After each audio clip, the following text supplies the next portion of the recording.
divorced at a young age. She got her bachelor's and master's after having me and becoming divorced, and was on her way to getting her doctorate and finishing her dissertation when she passed her breast cancer. And so a big part of it was really just finishing it for her. Um, but my wife reminds me that I'm not a medical doctor. I can't write a prescription or save a life, so I'm not a real doctor. But also I just wanted to, being a lifelong learner, just what else can I do? What can we do at the next level? And getting the degree in organizational change and leadership, what can I take from my real world lived experiences in the finance world, and then my real world lived experiences in the public sector, in the nonprofit world.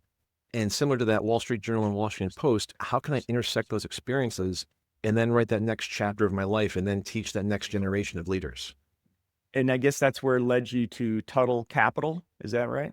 So, you say that Tuttle Capital challenges traditional financial narratives. What truth do you think individual investors still aren't being told?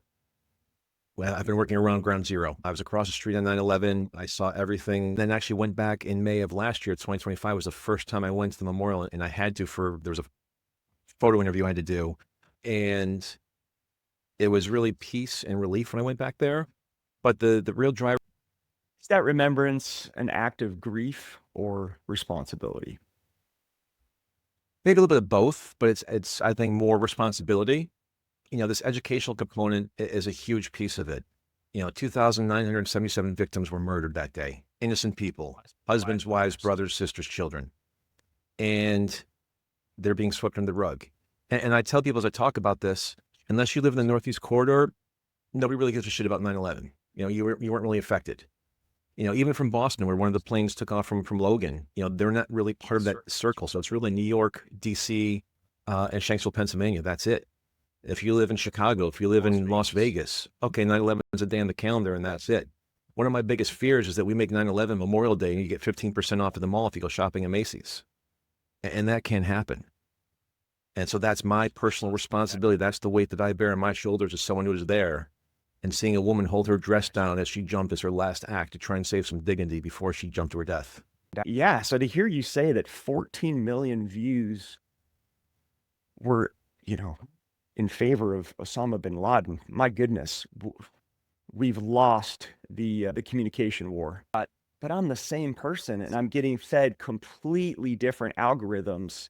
And so I just feel so sad for folks that get stuck in these echo chambers and they go from being a critical thinker to just somebody that you can't even have a conversation with. And I don't know how to fix that. Fortunately, we can't. And to your point, you're being fed what you want to be fed. They've already labeled you a certain person. To your point about your veteran. Hitters on here. I mean, I remember last year listening to Andrew Card, who was the former chief of staff of George Bush during 9/11.